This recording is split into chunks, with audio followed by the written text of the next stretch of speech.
Bonjour. Alors, en préambule, qu'est-ce que le coaching de l'énergie? J'ose me poser la question parce que nous-mêmes, nous ne le savons pas si bien que ça. On va s'en expliquer. Tout d'abord, d'où vient cette expression de coaching de l'énergie? Franck et moi-même sommes, par nos vies personnelles, très versés dans ces questions d'énergie, d'énergie vitale. Franck est un sportif de haut niveau qui fait beaucoup de courses et qui, pour faire face aux états de difficulté, enfin, aux difficultés qu'il rencontre, aux challenges qu'il relève au travers de la course à pied, a vraiment travaillé la notion de son énergie personnelle, aussi bien en termes d'entraînement physique, de régime alimentaire, que de visualisation, que de gestion des états de flow. Et donc, évidemment, il a un fort tropisme vers ces questions relatives à l'énergie. Et puis, c'est un garçon qui déborde d'énergie et qui a même besoin de la canaliser diversement en s'activant beaucoup pour faire face à non pas un trop-plein, mais à une grande quantité d'énergie. En ce qui me concerne, d'une manière tout à fait différente, mais je suis également très intéressé par ces questions puisque depuis toujours je fais du yoga, du qigong, depuis quelques années du shiatsu. Et donc l'intervention par l'énergie ou sur l'énergie, que ce soit pour se recharger soi-même, pour ouvrir les chakras comme on dit en yoga, ou pour magnétiser ou soigner une personne par un soin de toucher physique sur des points énergétiques qui déclenchent des circulations d'énergie dans le corps, c'est des choses qui me passionnent également. Et finalement, je ne peux pas m'empêcher dans le coaching d'y voir également une intervention sur l'énergie. Le shiatsu, par exemple, certains d'entre vous connaissent, on appuie sur des points le long des méridiens, les points d'acupuncture, et ça déclenche des effets énergétiques sur les principaux organes. Mais au départ, ce n'est pas une pratique énergétique puisque c'est une pratique physique. On appuie mécaniquement avec ses doigts sur le corps du patient. Le coaching n'est pas non plus du magnétisme, c'est une conversation tout à fait ordinaire entre deux personnes qui provoquent des effets sur le système énergétique du client potentiellement. Eh bien, pour nous, le coaching de l'énergie va au-delà du coaching classique et on va tâcher de vous expliquer en quoi. Avant d'aller sur notre propre définition de ce qu'est l'énergie et le coaching de l'énergie, on s'est dit que c'était pas mal d'aller faire un petit détour par la définition que l'on trouve sur n'importe quel site de vulgarisation de sciences physiques, et où en fait on n'est pas surpris puisqu'on voit que l'énergie est en rapport avec le temps, avec la force, avec l'action, et que finalement quand on nous dit que l'énergie c'est ce qui correspond à la mise en œuvre d'une action pour vaincre des inerties, des résistances qui s'opposent à un changement, on est déjà très très proche de ce que l'on fait dans le coaching, que ce soit du coaching individuel, du coaching d'équipe ou du coaching d'organisation. Voilà, donc c'est plutôt rassurant, mais comme vous allez le voir, cette notion d'énergie, nous avons choisi de la traiter de manière beaucoup plus euh, profonde que cette première simple définition qu'on peut trouver dans n'importe quel bouquin. Nous connaissons tous les quatre manifestations classiques et traditionnelles de l'énergie sous forme du solide, du liquide, du gazeux, de l'igné, autrement dit la terre, l'eau, l'air, le feu. Eh bien, dans le coaching de l'énergie, nous avons identifié qu'il y avait deux polarités dans chaque énergie, la polarité yang et la polarité yin pour parler comme les Chinois. Notre propos, c'est de dire que la vie est une sorte de pyramide, c'est une image bien sûr, qui serait sous-tendue par quatre piliers, huit facettes. En fait, c'est quatre piliers qui se subdivisent pour donner une pyramide à huit facettes, dont les supports seraient donc les polarités du feu, les polarités de l'air, les polarités de l'eau et de la terre, dont nous avons déduit dans notre travail de recherche sur le coaching qu'il y a pour chacune de ces polarités une douleur spécifique en management en entreprise et également une quête que nos clients poursuivent pour progresser, pour être plus heureux, pour être plus performants. Évidemment, dans la formation au coaching de l'énergie, nous partons du parti pris qu'il faut d'abord travailler l'intérieur avant d'agir sur l'extérieur. C'est tout l'inverse du monde que nous connaissons, qui veut toujours briller à l'extérieur au lieu de travailler sur soi, au lieu de cultiver la profondeur, bien évidemment, dans le coaching, qui est un outil de développement personnel, entre autres. Nous allons partir de l'intérieur, puisque le fond de commerce du coach, c'est lui-même. C'est la clarté du miroir qu'il tend qui va provoquer des effets miroirs puissants. Donc il faut qu'il nettoie son miroir, autrement dit qu'il devienne de plus en plus conscient, de plus en plus aligné, de plus en plus authentique, j'en passe et des meilleurs. Et c'est ce que propose de travailler la formation au coaching de l'énergie, qui est une formation qui se veut sérieuse. On ne va pas apprendre aux gens à se servir de trois outils qui se battent en duel dans une boîte à outils. On va vraiment les faire travailler sur eux-mêmes. Et ça s'adresse à des coachs qui ont déjà fait ce travail, parce que la formation est courte et elle ne vise pas à transformer des pierres brutes en pierres ciselées en 3 ou 4 jours. Il va falloir que on parte du prérequis, du postulat que vous avez travaillé sur vous-même et vous allez continuer de le faire, et que dans cette formation, même si c'est une formation à des pratiques, on va s'appuyer sur la profondeur du développement de votre conscience pour pouvoir agir les techniques qu'on va vous transmettre. Sinon, vous ne pourrez pas. Alors bien entendu, on a une différence là, l'image représente une sorte de vortex dans lequel il y a à l'extérieur l'effet des postures et des techniques, mais en dessous, nous avons la relation de coaching qui est déterminante, et pour qu'elle soit déterminante, eh bien, il y a au centre de l'être, au centre du coach, il y a justement l'être coach. Et donc nous allons travailler non seulement sur les techniques et la posture, mais aussi sur la profondeur et la qualité, l'authenticité de la relation que nous instaurons avec nos clients. Et pour ça, nous allons faire largement référence à l'être coach et donc travailler sur les qualités intrinsèques d'un coach qui doit faire rayonner ses qualités à l'extérieur pour porter le message, l'information qu'il transmet à son client. Alors, j'ai voulu ici vous donner quelques arguments. Pourquoi travailler d'abord à l'intérieur plutôt que l'extérieur? Eh bien, il est évident qu'il faut être capable de se connecter aux qualités archétypes des différentes énergies pour pouvoir, prenons cet exemple, effriter une croyance, ou bien la dissoudre, ou bien la volatiliser, ou bien la brûler. Euh, pour que le dialogue de coaching soit fécond et qu'il soit puissant, qu'il ait de l'impact, il faut savoir convoquer l'énergie que l'on travaille. Et pour ça, il faut déjà le faire en soi-même. Hein. Donc, autrement dit, il faut avoir ces qualités, mais on les a tous. Par contre, il faut savoir les repérer et les mobiliser. Et donc, si possible, les avoir déjà largement développées.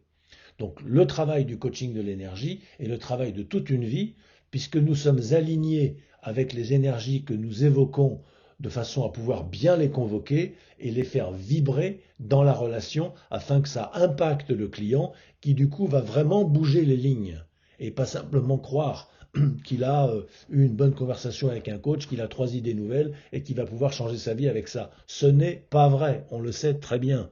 Ça lui donne une illusion, une rassurance, un peu d'enthousiasme, mais ça va pas loin. Pour que vraiment ça bouge en profondeur, il faut qu'il soit touché dans la profondeur de son être.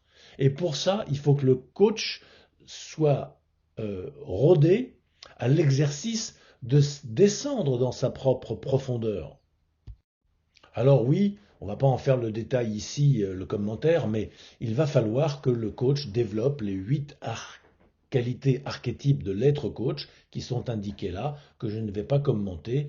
Il vous suffit de faire un arrêt sur image et de lire tranquillement. Vous serez plus ou moins d'accord avec cette classification, ce n'est pas très important. Ce qui est important, c'est de travailler sur votre être, de travailler sur vos qualités. Après ça, que vous auriez mis la sensibilité plutôt dans la terre ou plutôt dans l'air plutôt que de la mettre dans l'eau, vous l'auriez mis dans l'eau moins tandis que nous l'avons mis dans l'eau plus, c'est tout à fait secondaire. L'essentiel, c'est de travailler sur les bons endroits. C'est comme un clavier de piano, il faut qu'il y ait le nombre de touches suffisant pour être complet dans le spectre de diffraction de la lumière dans un arc-en-ciel, ça va du bleu au rouge en passant par le vert et le jaune et toutes les nuances entre ces quatre couleurs principales. Eh bien, la symbolique permet d'avoir une vérification qu'on est complet. Donc voilà, nous allons travailler ces 8 dimensions. Ce qui donne, pour reprendre le schéma qu'on a présenté tout à l'heure, les 8 facettes de l'être coach qui sont comme 8 piliers qui sous-tendent l'unité du coaching. Il faut que le coach dispose d'un bon tonus vital, qu'il soit serein, qu'il soit intègre, qu'il mette sa sensibilité en avant, qu'il soit équilibré non seulement dans sa vie mais dans sa séance et dans sa relation au client, qu'il soit joyeux et qu'il soit inspirant, qu'il soit également lucide et objectif et qu'il soit libre, qu'il se soit débarrassé d'un certain nombre de conditionnements pour pouvoir modéliser. Alors il ne s'agit pas qu'il soit Superman ou Superwoman, il ne s'agit pas qu'un coach soit une sorte de personne sage ou sainte, mais il s'agit qu'un coach ait fait ce travail sur lui-même déjà fondamentalement et qu'il le fasse en séance, en face de son client. Quand le client travaille l'enracinement, le coach doit travailler l'enracinement pour lui-même. Quand le client cherche de l'inspiration nouvelle pour être au fait de l'innovation, le coach doit travailler sa respiration et en particulier son inspiration. Et il doit travailler l'innovation dans la joie et pas avec en fronçant ses sourcils et en serrant ses mâchoires. Vous voyez, il y a cet alignement entre l'intériorité, la posture, les pratiques et les thématiques que le client travaille en vue d'acquérir des comportements cibles qui sont désirés. Alors on va maintenant présenter plus précisément ce qu'est le coaching de l'énergie. On va notamment se poser la question, qu'est-ce que c'est, comment ça se situe par rapport à un coaching qui serait plus classique, comment ça marche, quels en sont les leviers. On va aller un peu vite parce que déjà la présentation est assez longue. Évidemment, il faut faire la formation pour savoir vraiment de quoi il retourne. Mais je vous avouerai très honnêtement et très humblement que moi-même, qui suis un des fondateurs de cette méthode du coaching de l'énergie, j'en parle, je mets des mots, mais bon voilà, je ne sais pas vraiment. Je ne maîtrise pas complètement tout ça et je n'en parle pas d'une manière parfaite. Donc quand vous aurez écouté cette présentation, même si on la doublait dans toutes ces explications, vous n'en sauriez pas beaucoup plus. Et quand vous aurez fait la formation, vous aurez travaillé sur vous-même, vous serez certainement plus riche, plus puissant, plus impactant, mais vous ne serez pas arrivé au sommet de votre maîtrise. L'excellence, ça se travaille jour après jour, pendant toute une vie. Donc voilà, cet exposé va faire quelques impasses, va aller un peu vite. On va aussi faire preuve d'un petit peu de légèreté et de bonne humeur, parce que tout ça n'est pas si grave. C'est sérieux, mais c'est pas grave. Voilà. On parle de l'énergie vitale. Alors l'énergie vitale, elle n'est pas visible, évidemment. Mais cela dit, les gens un peu étroits d'esprit qui ne veulent croire qu'à ce qu'ils voient, donc évidemment disent mais qu'est-ce que vous parlez d'énergie? Personne, on ne sait pas ce que c'est votre truc d'énergie vitale. Bon, c'est ridicule parce que si vous voulez, la pensée on ne l'a jamais vue non plus et pourtant on voit bien qu'elle existe et qu'elle a des effets, de même que l'émotion. On n'a jamais vu l'électricité ou l'énergie atomique avec nos yeux, et pourtant on la constate. Donc voilà, tout ce qui est invisible n'est pas forcément inexistant. C'est une évidence. Enfin, donc ces propos sont presque absurdes. Euh, alors l'énergie vitale est effectivement invisible, mais elle se manifeste. Elle se manifeste évidemment au travers de terre, eau, air, feu, mais également au travers de nous, nos sensations physiques, nos émotions et nos pensées. Autrement dit, l'énergie primordiale, c'est deux choses.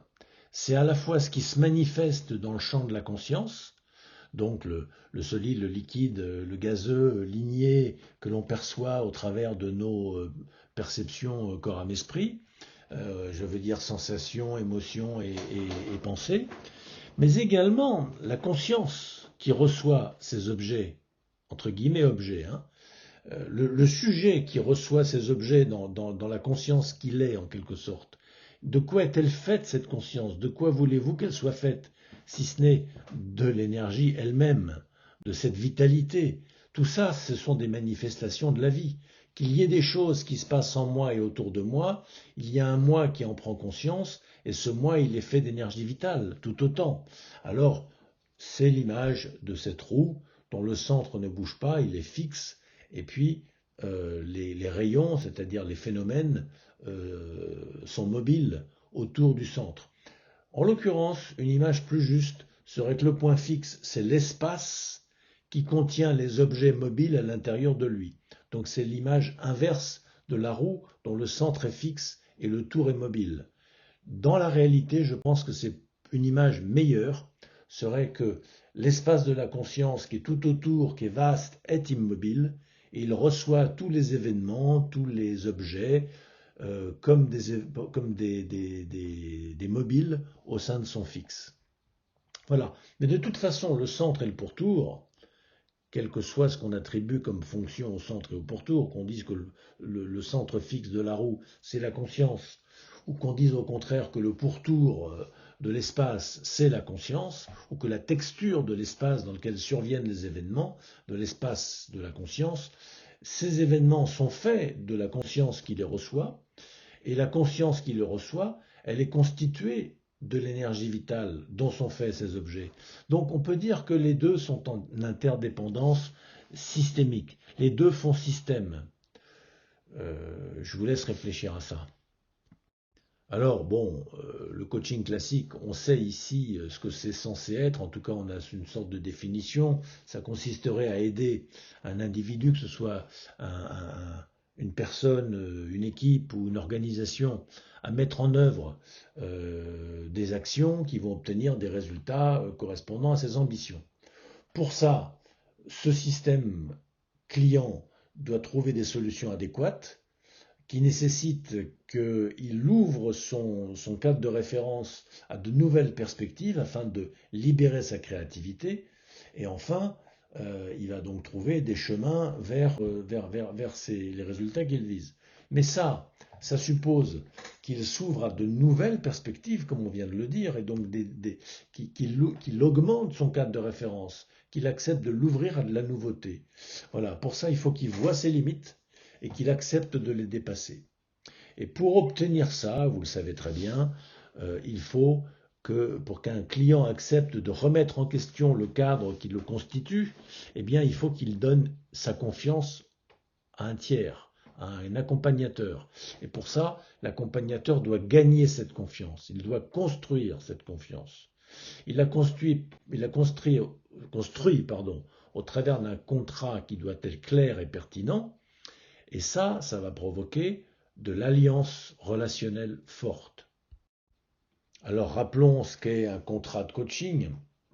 Bon, on part d'une situation qui est empreinte de frustration, qui ne convient pas au client, donc il va formuler par lui-même, en lui-même et pour lui-même des objectifs de progrès qui traduisent son désir de se rapprocher d'une situation désirée, d'une situation améliorée, qui va satisfaire ses différents besoins, qui ne le sont pas dans la situation qui est frustrante.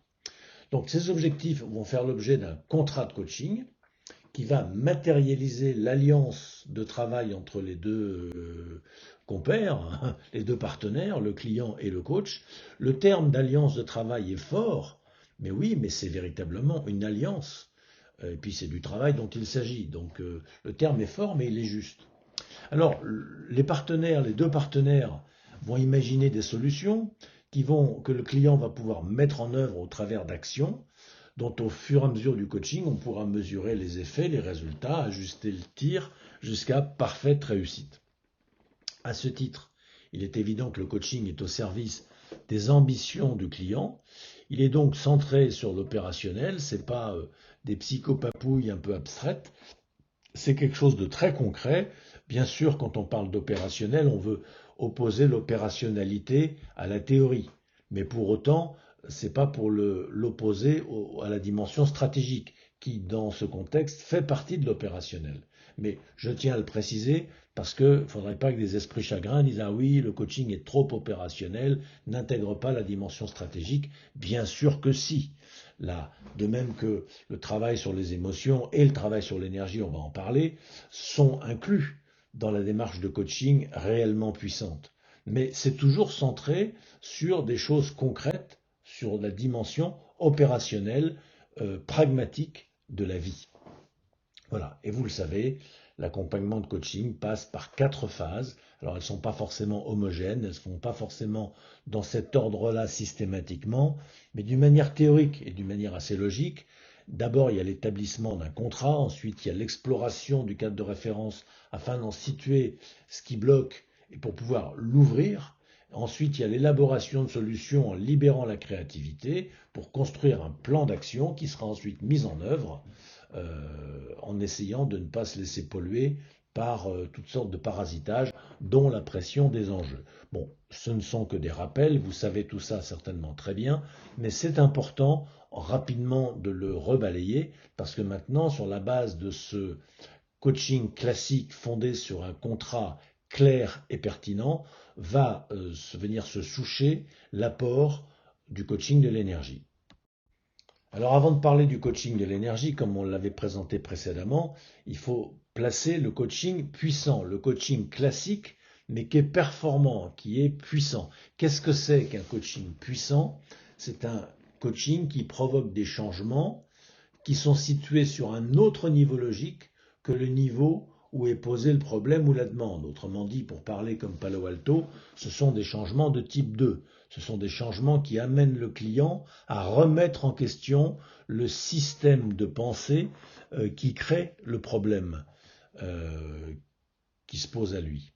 Voilà, alors à partir de là, si la prise de conscience qui déclenche les pistes de solution est elle-même au-delà du niveau du problème et au niveau de la demande telle qu'elle est formulée par le client, je répète, si la prise de conscience va au-delà du niveau de la demande formulée par le client, qu'elle challenge le cadre de référence qui conditionne l'expression de la demande, qui conditionne la formulation du problème, alors la solution est réellement puissante et elle va véritablement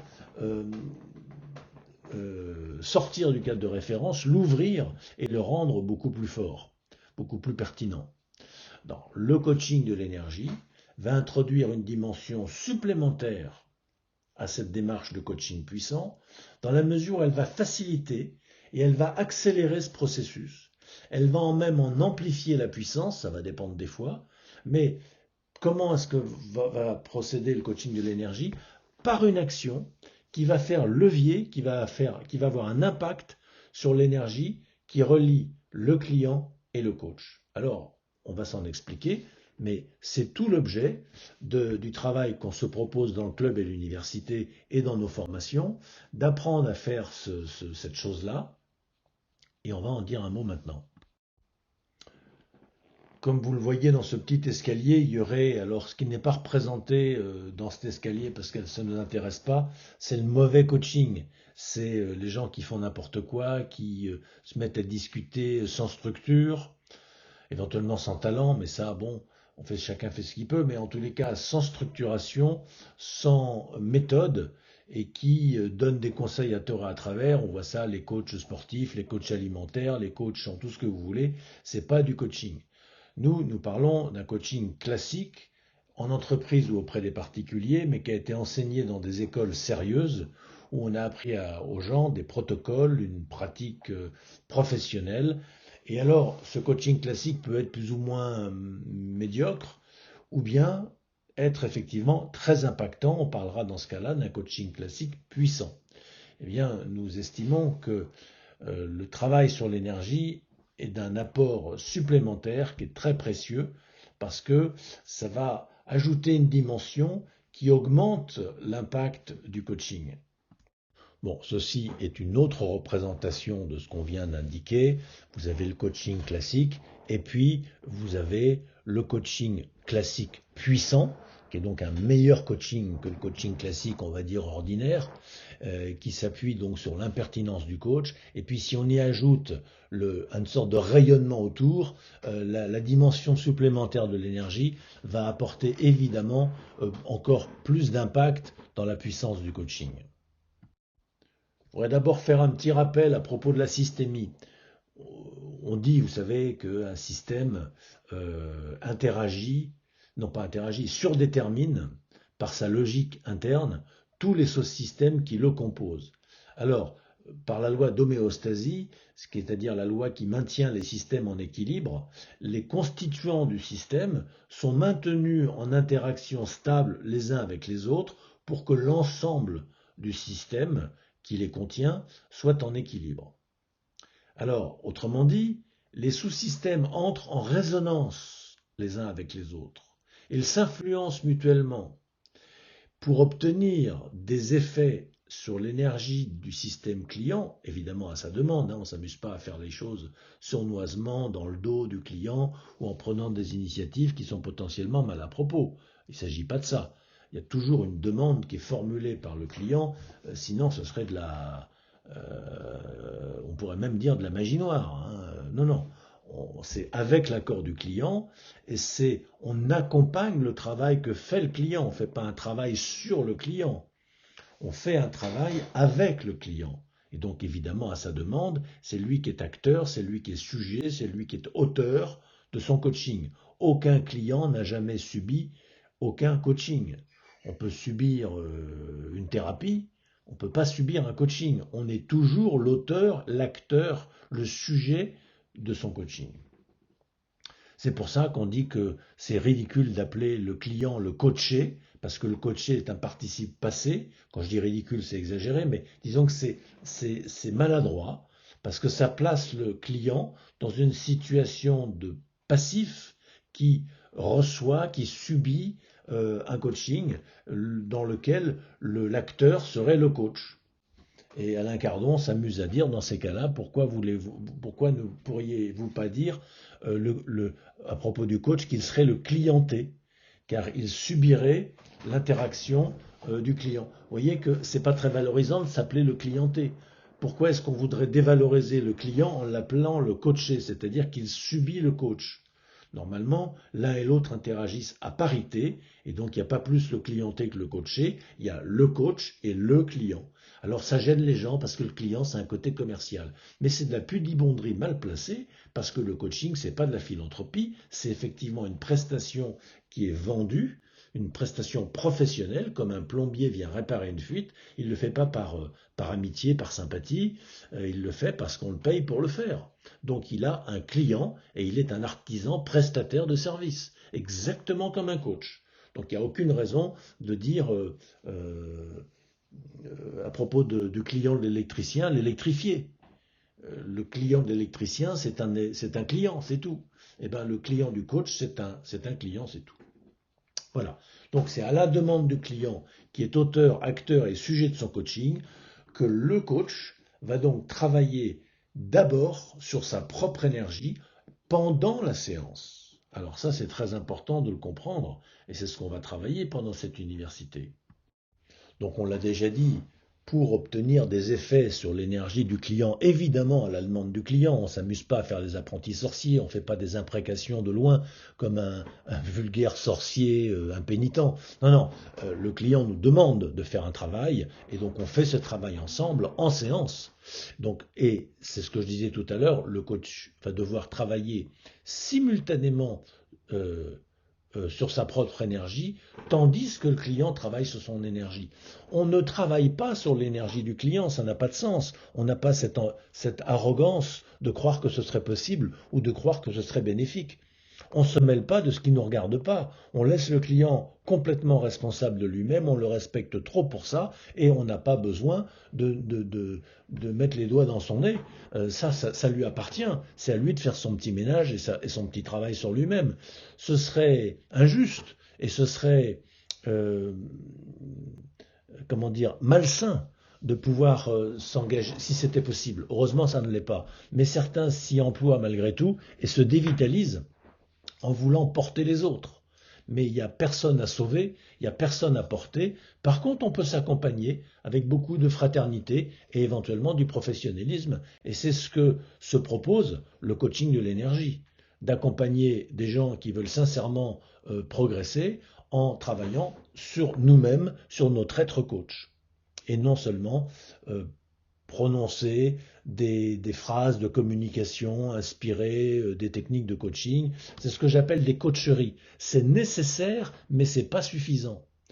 Poser une question puissante à un client, si c'est pas adossé à la bonne vibration, si c'est pas dans la bonne posture et si c'est pas cohérent avec qui vous êtes, ça n'aura pas d'impact. Pour que ça ait un impact, il faut que le coach puisse, incarner l'énergie qu'il propose au client d'envisager à travers une question dite puissante qui ouvre des perspectives.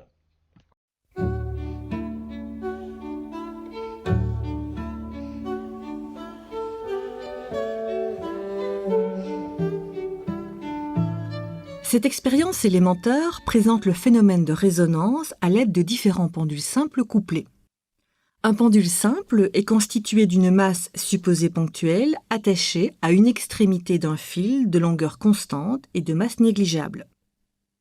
Le dispositif expérimental est constitué de plusieurs pendules simples reliés entre eux par une tige rigide jouant le rôle de couplage. Une autre tige, montée sur un roulement à billes, supporte l'ensemble des pendules. Rappelons que le phénomène de résonance est caractérisé par un transfert maximum d'énergie entre deux systèmes oscillants et couplés. L'oscillateur actif, qui impose une excitation périodique, est appelé l'excitateur. L'oscillateur passif, qui subit cette excitation à cause de la présence du couplage, est le résonateur. Lorsque la fréquence de l'excitateur est égale à la fréquence propre du résonateur, le transfert d'énergie est maximum. Cela se traduit par une augmentation de l'amplitude de vibration du résonateur au détriment de l'amplitude de vibration de l'excitateur. Lorsque toute l'énergie de l'excitateur a été transférée, le résonateur vibre à son amplitude maximale et les rôles des deux oscillateurs s'inversent. La fréquence propre d'un oscillateur est simplement sa fréquence de vibration naturelle lorsqu'il est abandonné à lui-même après avoir été écarté de sa position d'équilibre. Une étude approfondie du phénomène montre que, dans le cas du pendule simple, la fréquence propre est donnée par F0 égale 1 sur 2 pi racine carrée de G sur L, où L représente la longueur du pendule. Par ailleurs, on remarque que la fréquence propre du pendule simple est indépendante de la masse suspendue. En résumé, il y a possibilité de résonance entre deux oscillateurs lorsque ceux-ci ont la même fréquence propre et qu'ils sont couplés. Comme la fréquence propre d'un pendule simple ne dépend que de la longueur du fil, le transfert optimal d'énergie n'aura lieu qu'entre deux pendules de même longueur. Si on écarte le pendule numéro 1 de sa position d'équilibre et qu'on l'abandonne à lui-même, une quantité d'énergie très faible est transférée aux autres pendules grâce au couplage. L'amplitude de vibration de l'excitateur est donc quasiment constante. Lorsqu'on écarte le pendule numéro 3 de sa position d'équilibre et qu'on le laisse osciller librement, on observe le même phénomène, à savoir un très faible transfert d'énergie vers les autres pendules, étant donné que la fréquence propre du pendule numéro 3 est très différente de celle de tous les autres pendules. Par contre, les pendules numéro 2 et 5 ont la même longueur et donc la même fréquence propre. De plus, ils sont couplés via une fine tige rigide. Les conditions de résonance sont maintenant remplies et le transfert d'énergie entre les pendules se traduit par une augmentation de l'amplitude de vibration du pendule numéro 5, c'est-à-dire du résonateur.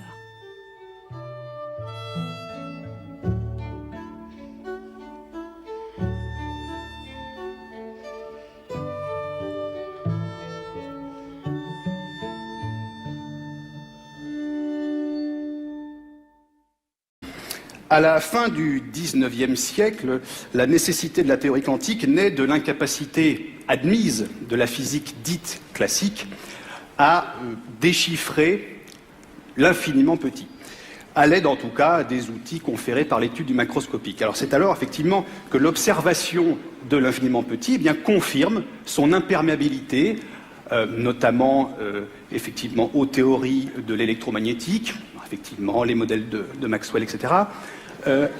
Et c'est alors que Planck, pour la première fois, émet l'hypothèse de la discontinuité des échanges d'énergie, d'émission et d'absorption et de leur caractère proportionnel aux fréquences des énergies. Alors, vous avez ici la formulation DE égale NHV, où DE, les échanges d'énergie, d'émission, d'absorption, N, un entier, H, le fameux quantum d'action, on y reviendra, et V, la fréquence de la lumière. Voilà, pardon 1000 fois de revenir sur des notions un petit peu élémentaires. Ça me semblait quand même intéressant effectivement, de rappeler quelques notions de base, notamment pour la suite de l'exposé, qui est, vous vous en doutez, nettement plus complexe. Alors cette petite vidéo montre une expérience scientifique sur des pendules, et on voit que pour que l'énergie soit transmise entre deux pendules, il faut un contexte spécifique. Alors dans la vidéo, il vous explique que la barre doit être comme ci et comme ça pour que, etc., que le poids doit être, est supposé, enfin vous regarderez la vidéo, elle est très claire, mais il faut que le pendule excitateur, pour qu'il y ait un effet sur le pendule résonateur, eh bien, il faut qu'il y ait une synchronisation entre eux, ce qui en l'occurrence va être matérialisé par la longueur du fil. On voit qu'il y a plusieurs pendules qui sont suspendus à la barre. Ceux qui ont une petite ficelle par rapport au pendule qui va servir d'excitateur, le pendule que le monsieur tient dans la main et qu'il va lancer dans une oscillation, va avoir un impact sur tous les pendules, mais un impact maximum sur le pendule qui a exactement la même longueur de ficelle que lui, parce qu'il vibre à la même longueur d'onde.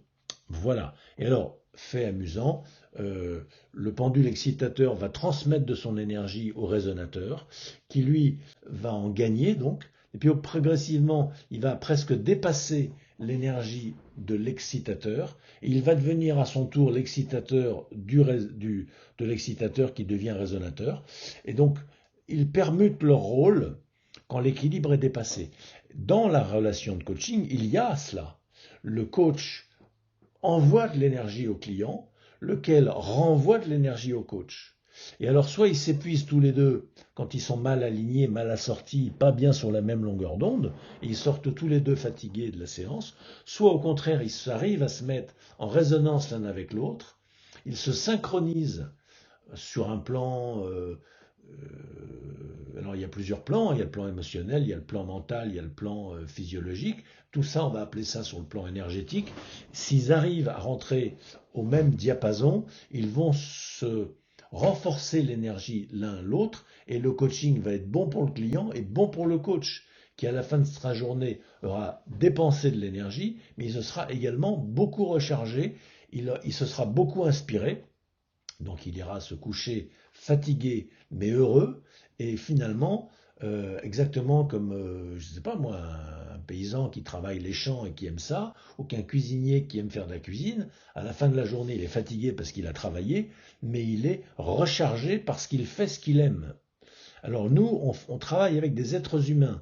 Donc les êtres humains, quand ils sont chargés d'énergie, ils ont les yeux qui brillent, ils ont bonne mine, ils sont pleins de gratitude, ils sont très heureux, ils rayonnent de bonheur potentiellement, et donc ceci nous réénergise, nous aussi, qui sommes un peu les accompagnateurs de cette amélioration de leur niveau vibratoire. Alors, dans le coaching de l'énergie, on vous a appris dans les formations, si vous avez lu nos textes, qu'il y a une symbolique terre, eau, air, feu. Elle donne un fil rouge à notre vision du coaching qui est extrêmement précieux parce que c'est simple, c'est parlant et c'est cohérent. On parle des 4 aspects de la posture de coach. Je rappelle le coach qui a un regard positif, le coach qui propose une relation paritaire, systémique et authentique, le coach qui, dans le 3e aspect de la posture, est impertinent et propose des questions puissantes qui déstabilisent l'ordre établi du cadre de référence figé de son client, qui est problématique. Et puis enfin, le coach catalyseur des décisions, qui challenge le client. Voilà, ce sont autant d'aspects de la posture. On parle des 4 étapes de l'accompagnement, contrat, ouverture, solution, engagement. On parle des 4 catégories de besoins, des 4 catégories de demandes, des 4 catégories d'objectifs. On parle des 4 niveaux de relation, des 4 niveaux d'écoute, des 4 niveaux d'insight, etc. Tout ça est très simple et clair. Ça permet de structurer le travail, mais le coaching de l'énergie ne s'arrête pas finalement à l'usage symbolique feu air eau terre qu'on aurait pu aussi bien appeler bleu vert jaune rouge ou ABCD. Ça va beaucoup plus loin et c'est ce qu'on voudrait vous proposer maintenant d'explorer avec nous. C'est que au-delà d'avoir une vision bien claire et bien structurante de la pratique du coaching, comme on l'a dit, le coaching classique et le coaching classique puissant, on va parler du coaching classique puissant sur l'énergie, puisqu'on va agir en tant que coach avec l'énergie, comme on l'a dit tout à l'heure, pour faciliter l'accès au client des résultats qu'il vise. Alors oui, le système énergétique du coach au sens large va booster le système énergétique du client, même si on a dit que l'effet miroir agit dans l'autre sens également, après et simultanément. Au début, peut-être c'est le client qui inspire le coach lui renvoie des questions, et ensuite le client renvoie de l'énergie à travers ses réponses, et ainsi de suite. Alors qui de l'œuf ou de la poule a commencé, je laisse Alexandre Astier en parler mieux que moi, puisque vous avez vu cette petite vidéo sympathique et humoristique. Mais il est clair qu'il y a une résonance systémique sur le plan énergétique entre le client et le coach quand la relation se passe bien, quand l'accompagnement est efficace. Alors, un coach, dans sa vie, d'une manière générale, ça travaille sur soi, évidemment, puisqu'il sait que son outil de travail, c'est le miroir qu'il offre. Ce miroir doit être propre. Donc il doit être propre de ses transferts, de ses projections, de ses interprétations, de ses jugements. Nous verrons dans cette université, dans la séquence consacrée au training sur l'eau, qu'on va travailler à ne pas se livrer à des interprétations, à ne pas se laisser déborder par des jugements inconscients de notre part, etc. Et on va également veiller à ne pas rentrer dans des jeux de manipulation, soit qu'on en soit la victime, soit qu'on en soit l'auteur, pour rester le plus intègre et offrir un miroir le plus propre à notre client. Voilà, alors le coach travaille sur lui-même, bien sûr, mais il va le faire, ce travail sur lui-même, non seulement dans sa vie de tous les jours, et puis depuis des années, pour pouvoir être un coach performant. Il ne faut pas qu'il se soit inventé coach il y a 5 minutes, il faut qu'il travaille sur lui depuis longtemps. Plus il aura travaillé sur lui-même, plus son miroir sera profond, perspicace, pertinent, chirurgical, etc. Bien sûr. Ça ne veut pas dire qu'il faut attendre d'être un vieux barbon décati pour commencer à coacher. Mais quand même, on ne peut pas coacher quand on a 15 ans, ou alors on va coacher de manière extrêmement fraîche et naïve. Mais au fur et à mesure que l'expérience de la vie nous attendrit, nous bonifie comme un bon vin, eh bien le coaching va devenir plus humain, plus profond, plus percutant, etc. Voilà. Alors, ce que va faire le coach, qui est justement dans un grand niveau de maturité, c'est que non seulement il a travaillé dans sa vie, mais il va surtout travailler sur lui-même pendant la séance, parce qu'il sait que l'effet systémique, c'est maintenant que ça se passe. Alors, si le client a besoin de se recharger en énergie, or il en a toujours besoin, eh bien le coach va travailler à se recharger lui-même en énergie vitale. Pendant la séance, il va s'enraciner dans ses sensations corporelles pendant la séance. C'est ainsi qu'il va offrir la meilleure disponibilité vitale et mentale à son client. Non seulement il va lui offrir un meilleur mental et un meilleur vital au service de la conversation, mais surtout il va booster la vitalité et il va renforcer le niveau de mental du client. Grâce au coach, en présence du coach, sans que le coach ne dise rien ou ne propose aucune question, mais il dira des choses, il posera des questions, mais avant même ça, la simple clarté mentale du coach a un effet sur la clarté mentale du client. Alors vous allez dire, c'est merveilleux, c'est fantastique, est-ce que c'est pas un petit peu miraculeux, tiré par les cheveux? Ben écoutez, c'est possible qu'on parle là d'une manière un petit peu positive, enthousiaste. Après ça, on n'est pas toujours Superman, on n'est pas toujours au mieux de sa forme. Mais effectivement, sans être Superman, quand on est en forme, eh ben, il se passe ça. La clarté que l'on a cultivée dans notre vie et qu'on est en train de cultiver dans l'instant même de la séance contribue à clarifier les idées du client et à lui redonner de l'énergie physique, l'énergie vitale, pardon. Voilà. Quand le coach va se mettre dans l'instant de la séance à l'écoute de ses propres ressentis émotionnels, quand il va veiller à bien ajuster la parité et la proximité et l'intimité avec lui-même et avec le client, eh bien, il va pouvoir interagir avec authenticité et profondeur et le client va gagner en profondeur pour lui-même, va devenir plus authentique, il va être plus en contact avec ses propres émotions, il va être plus en contact avec sa propre profondeur et il va traiter avec plus de justesse la relation qu'il nourrit avec son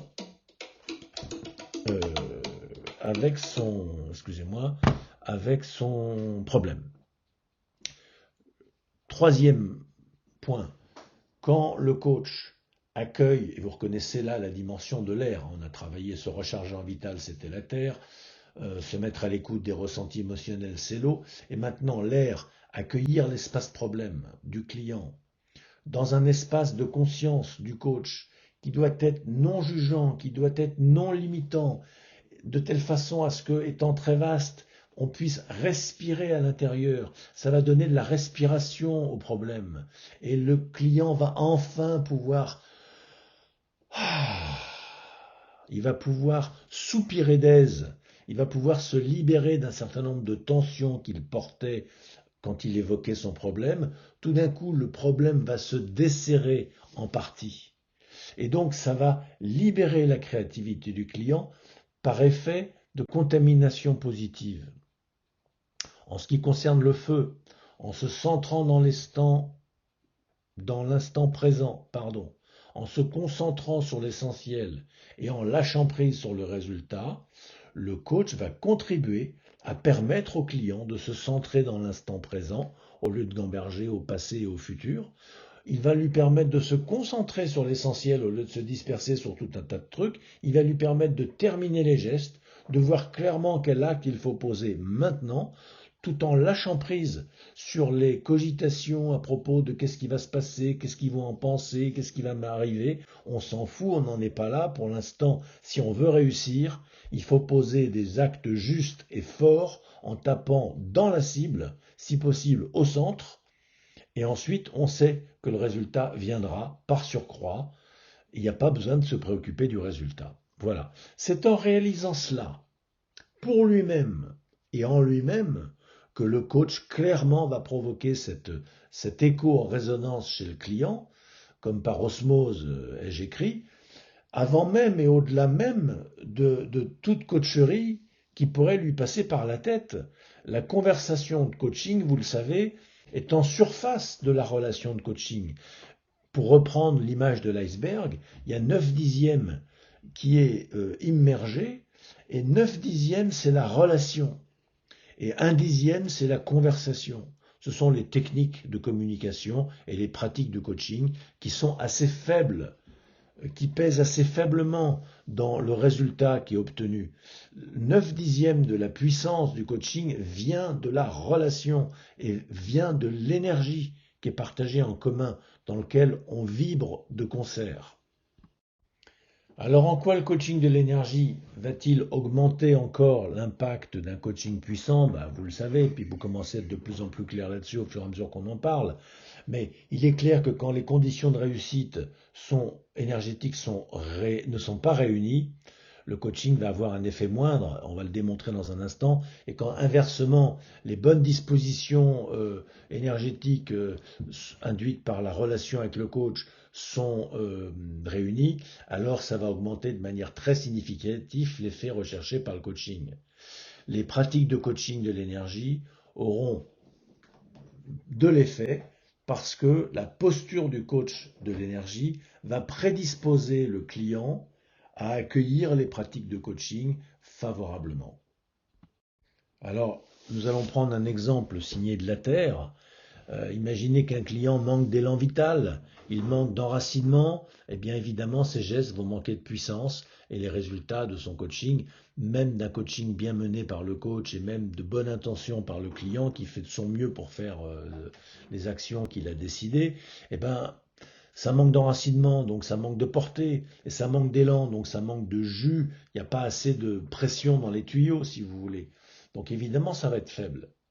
Mais de l'autre côté, du côté du coach, si le coach, pendant la séance, comme je le disais tout à l'heure, va se charger de vitalité et qu'il s'ancre dans le réel, il est très proche de ses sensations corporelles, alors il va y avoir un rayonnement qui va se dégager, naturellement, sans que le coach en soit volontairement, qu'il le fasse volontairement, et sans même à la limite qu'il en soit conscient, mais ça va permettre au client de se recharger non pas à l'énergie du coach, mais à sa propre énergie.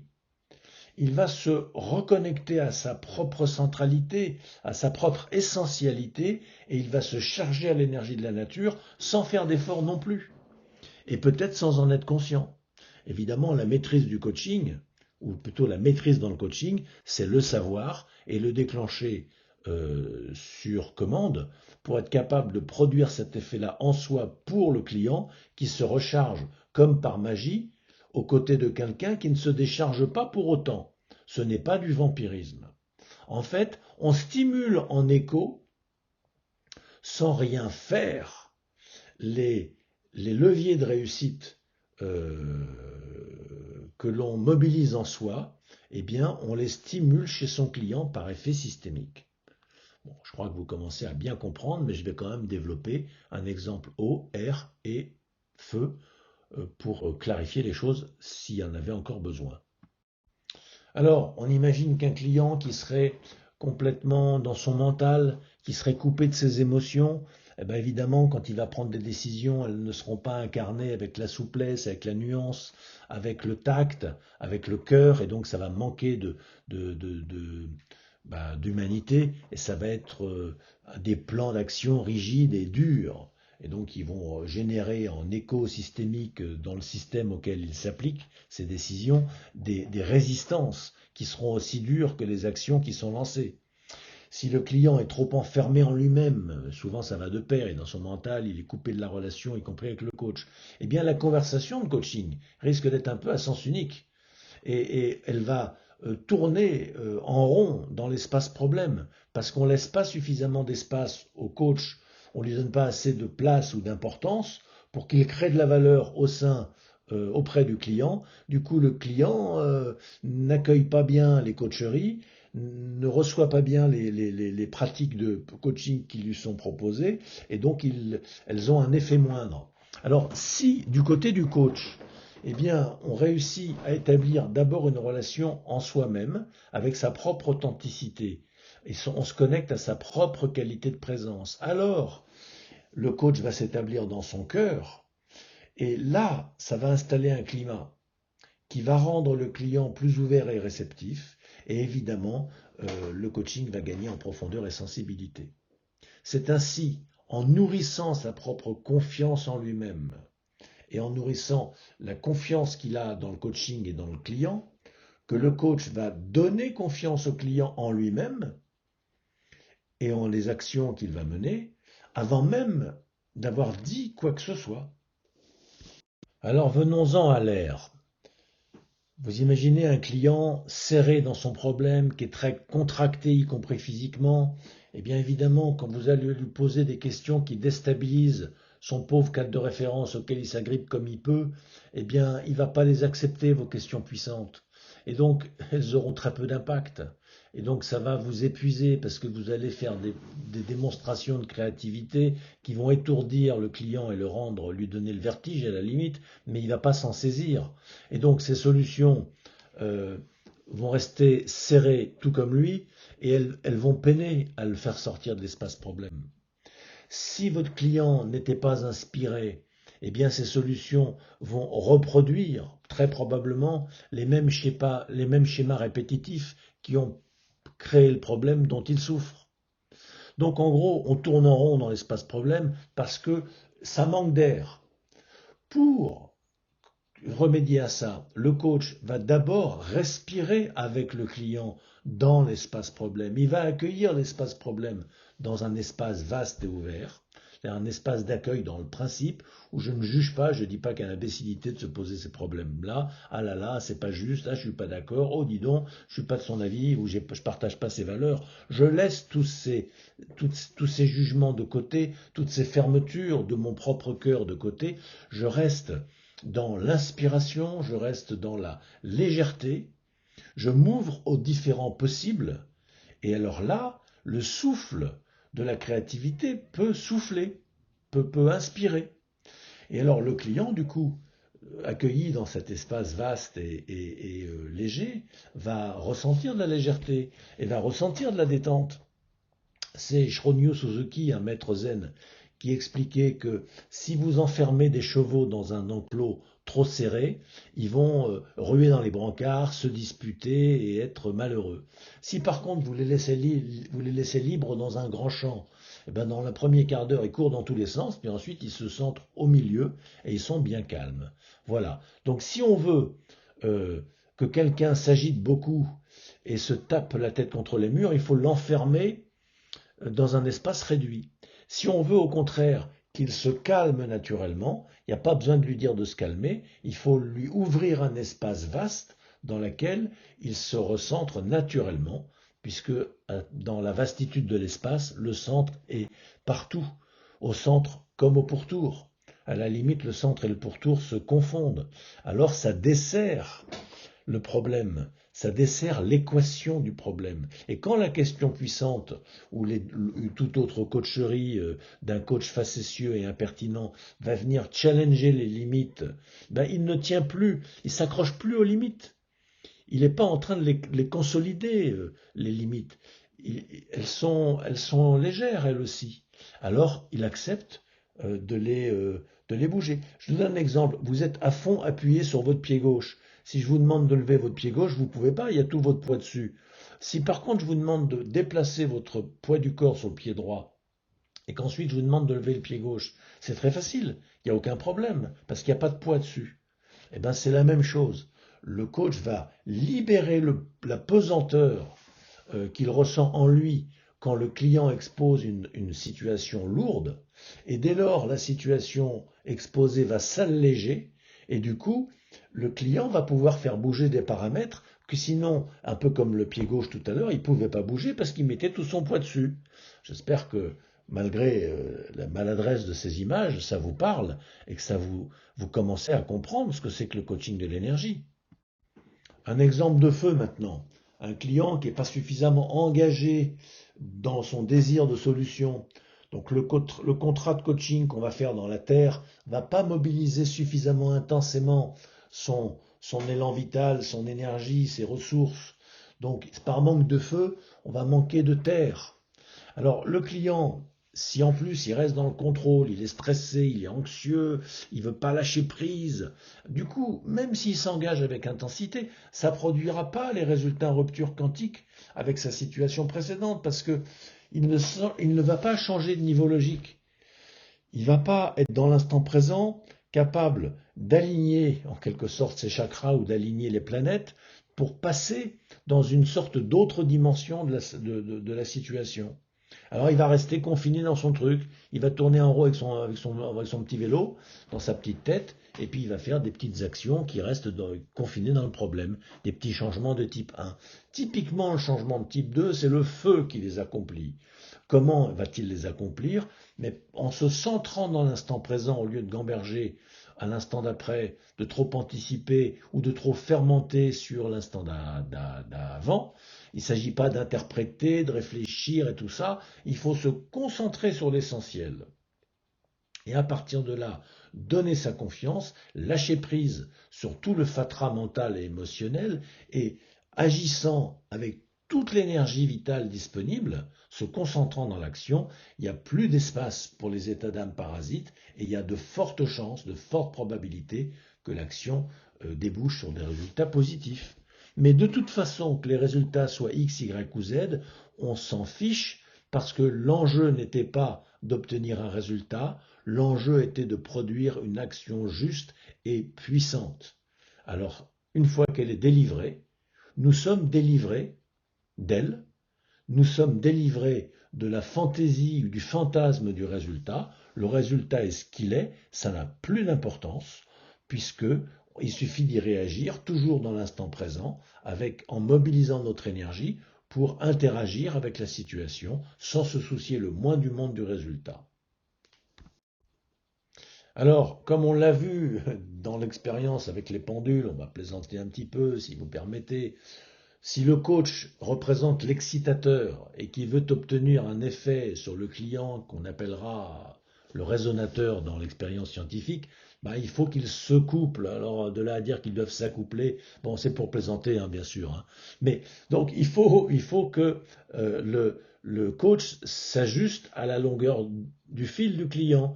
Alors je vous laisse imaginer qu'est-ce que ça peut être que la longueur du fil du client. Bon voilà, on rigole. Alors justement, la longueur du fil, c'est quoi chez le client? Alors c'est sa motivation propre ou sa vibration finalement avec laquelle il faut se synchroniser. C'est en quelque sorte la longueur d'onde de son cadre de référence, si ça voulait dire quelque chose. Ce serait le barycentre ou le centre de gravité de l'ensemble de ses croyances et de ses valeurs, et de ses émotions, etc. Bon, on ne peut pas le trouver scientifiquement, mais comment trouve-t-on ça malgré tout? Alors je laisse notre ami Alexandre répondre avec brio à cette question et humour. Donc, un monde de causes, un monde de conséquences. L'œuf, conséquence de la poule, conséquence de l'œuf. Quel binôme célèbre, s'il en est, du monde des causes et des conséquences. Eh bien, envisageons ce soir un troisième élément, le coq, s'il vous plaît. Le coq, à la fois élément capital et secondaire de la relation œuf-poule. Car, secondaire, tout le monde sait pourquoi, primordial, car il faut qu'il féconde l'œuf pour que celui-ci donne naissance à un poussin, etc., et redonner naissance au fil des causes et des conséquences. Et voilà le coq qui représente la question la plus épineuse à laquelle la science a eu à se confronter, une question qui reste encore aujourd'hui sans réponse. Mademoiselle, sur le coq, où se trouve la bite? Alors, on a procédé à un sondage, donc sur 100 physiciens interrogés, enfin il n'y en avait pas 100, il y en avait... 83. 83, voilà, donc pour passer de 100 à 83, nous n'utilisons pas, nous, la règle de 3, la règle civile de 3, parce que bon voilà, on utilise une règle un petit peu à nous, qui est la règle de 3 puissance 1 fois 1 sur 3 multiplié par 3. Voilà, on obtient des résultats sensiblement équivalents, hein. Attention, on est sur quelque chose de très ténu, mais même arrivé de voir des résultats identiques. Voilà, donc, le résultat de ce sondage sur un coq où se trouve la bite, donc, allez-y mademoiselle, 31%, je sais pas, sous les plumes. Alors, un coq étant recouvert à 95% de plumes, la réponse venant d'un scientifique est quand même hautement contestable, vous l'aurez compris. Ensuite, 27% entre les pattes, enfin il me semble. Alors, là on a affaire à une réponse qu'on appellera anthropomorphique, c'est-à-dire dans le doute, le coq doit être à peu près foutu comme nous, ça doit se balader, on ne sait pas, bon... Voilà, c'est une réponse encore hautement merdique de la part de mes confrères. Ensuite, 19%, les coqs n'ont pas de bite, ils ont un cloaque. Ça, ce sont les ornithologues qui ne manquent jamais une occasion de venir faire les cakes avec un terme savant. Voilà. Ensuite, mademoiselle, s'il vous plaît. C'est tout. C'est tout. Oui, mais alors, c'est là qu'on constate que 31, 27 et 19 ne font pas 100. Donc, nous avons planté la règle de 3. Nous avons planté la règle de 3. Et c'est vous dire à quel point la physique quantique a mystifié la science moderne. Nous ne sommes plus foutus de faire une règle de 3 qui se tienne debout correctement. Voilà, cette conférence touche à sa fin. J'espère qu'elle vous aura servi un petit peu à voir plus clair. Dans le fond, la vibration d'un client, ça se ressent. Alors, c'est pas scientifique. Mais on va s'y accorder par consentement mutuel, au moins implicite, on va s'accorder mutuellement, les deux pendules vont se synchroniser l'un avec l'autre.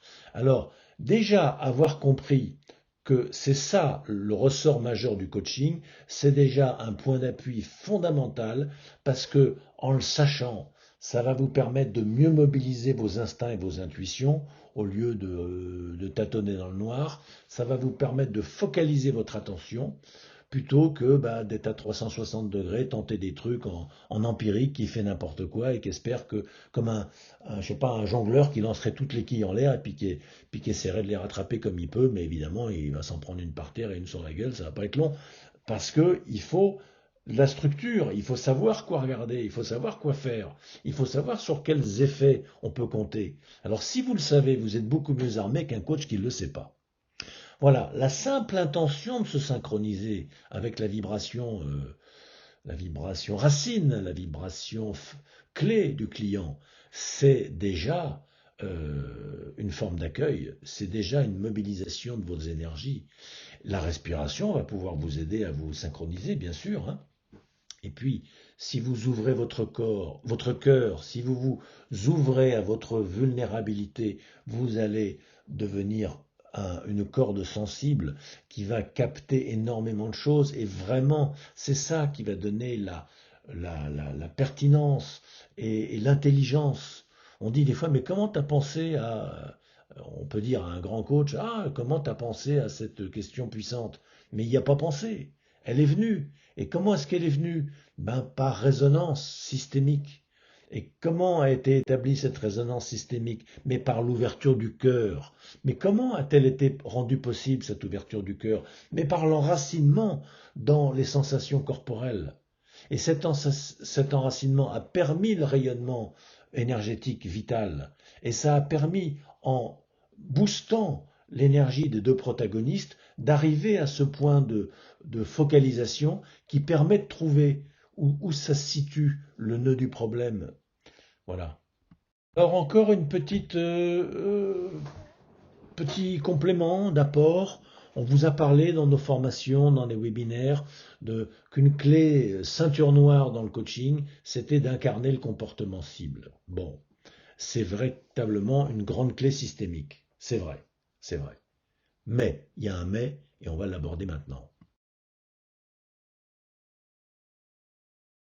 Le mais, c'est que c'est pas du tout évident d'incarner le comportement cible. Alors, j'ai pas trouvé d'illustration formidable, mais imaginez, vous êtes une petite mémé, une petite dame qui fait du coaching, vous avez mon âge, vous êtes une personne vieillissante, et vous faites pas tellement de sport, et puis vous avez un client qui vous a choisi et qui veut devenir champion de karaté. Comment vous incarnez le comportement cible? Évidemment que vous n'allez pas devenir championne de karaté vous-même. C'est ridicule, hein, vous voyez. Donc incarner le comportement cible, c'est pas apprendre à la lettre. Alors qu'est-ce qu'on veut dire par là? Eh bien, je crois qu'à défaut d'incarner le comportement cible, ce qu'il faut surtout, c'est s'aligner sur l'énergie que recherche le client, s'aligner intérieurement, c'est-à-dire évoquer en soi, donc convoquer l'état interne qui correspond à l'énergie cible que cherche le client. Mon client il veut être plus leader, il veut décider plus fermement, je me mets dans un état vibratoire feu. Et ainsi de suite pour R, O, terre qui sont marqués là. Je commence à fatiguer à vous lire le diaporama, vous savez lire comme moi, vous n'avez qu'à continuer. Je vous laisse quelques instants pour le faire.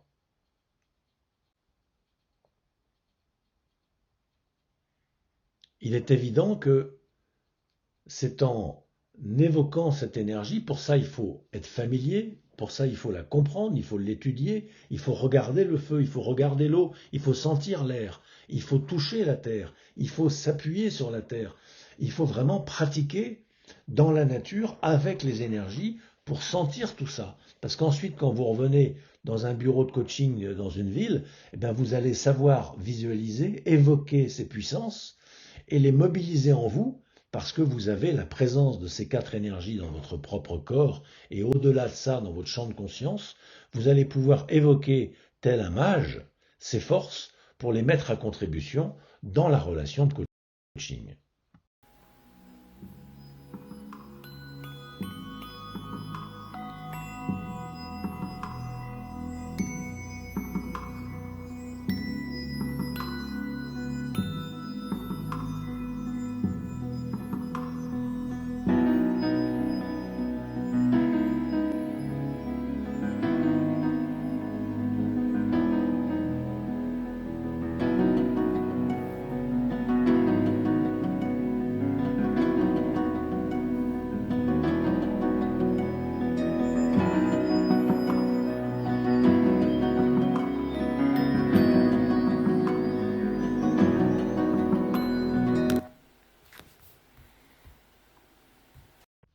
Alors après ces belles représentations esthétiques et sympathiques des petites boules qui s'alignent, qui se désalignent et qui se réalignent, eh bien, je nous suggère de terminer par une note pleine d'élan et et d'être constructif.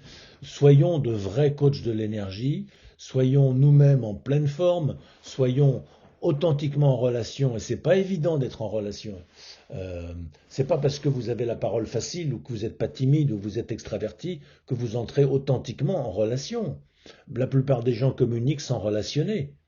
La relation, ce n'est pas la communication. La communication, c'est en rapport à la cage thoracique, tandis que la relation, c'est en rapport au nombril. C'est par le nombril, par le cordon ombilical qu'on est en relation avec la maman, pas par la gorge.